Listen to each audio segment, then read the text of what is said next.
আমন্ত্রণ জানাচ্ছি বিসিএন আপডেটে। বাংলা চলচ্চিত্রের ইতিহাসে কাজী হায়াৎ এমন এক নাম যার সঙ্গে জড়িয়ে আছে অসংখ্য জনপ্রিয় সিনেমা, শক্তিশালী গল্প আর প্রতিবাদী নির্মাণের এক দীর্ঘ অধ্যায়। পরিচালক, চিত্রনাট্যকার ও অভিনেতা হিসেবে নিজের স্বতন্ত্র জায়গা তৈরি করেছেন তিনি। বিশেষ করে মান্নাকে নিয়ে দাঙ্গা, ত্রাস, দেশদ্রোহী, আম্মাজানের মতো সিনেমা তাকে দর্শকের কাছে অনেকটা জনপ্রিয় করে তুলেছে। তবে পর্দার এই শক্তিমান মানুষটির ব্যক্তিজীবনের গল্পটাও বেশ আকর্ষণীয়।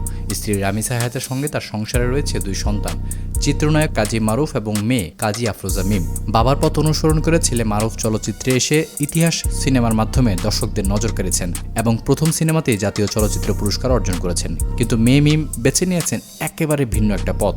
আর চলচ্চিত্রের আলো থেকে অনেকটা দূরে থাকায় মিমকে বাস্তবে বর্তমানে দেখতে কেমন হয়েছেন তা নিয়ে কৌতূহল রয়েছে অনেকের। বিভিন্ন সময়ে প্রকাশ্যে আসা ছবিতে মিমকে দেখা গিয়েছে মার্জিত ও ব্যক্তিত্বপূর্ণ উপস্থিতিতে।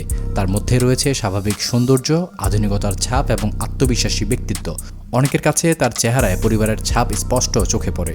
তবে শুধু কাজী হায়াতের মেয়ে হিসেবে নয়, নিজের পড়াশোনা ও কাজের মাধ্যমেও মিম তৈরি করেছেন আলাদা একটা পরিচয়। ঢাকার একটি বেসরকারি বিশ্ববিদ্যালয় থেকে ইংরেজি সাহিত্যে স্নাতকোত্তর করেছেন তিনি। পরবর্তীতে ইংরেজি ভাষা প্রশিক্ষণ কার্যক্রমের সঙ্গে যুক্ত ছিলেন। তবে সবচাইতে বড় বিষয়, তার পরিচয় শুধু একজন কিংবদন্তি নির্মাতার মেয়ে হিসেবে নয়, নিজের শিক্ষা, কাজ ও ব্যক্তিত্ব দিয়েও তিনি তৈরি করেছেন আলাদা একটা অবস্থান। ভবিষ্যতে ভালো কোনো স্ক্রিপ্ট পেলে অভিনয়ে নিজেকে ট্রাই করতে চান। সুপারস্টার সাকিব খানকে খুবই পছন্দ তার। সাকিব খানের সাথে অভিনয় করার সুযোগ পেলে নিজেকে ধন্য মনে করতেন। আপনার চোখে কাজী হায়াতের মেয়ে মিমকে কেমন লেগেছে? বাবার ছাপ বেশি নাকি নিজের আলাদা সৌন্দর্যই বেশি চোখে পড়েছে? কমেন্টে জানাতে ভুলবেন না। এতক্ষণ সঙ্গে থেকে ভিডিওটি দেখার জন্য আপনাকে বিশেষ ধন্যবাদ।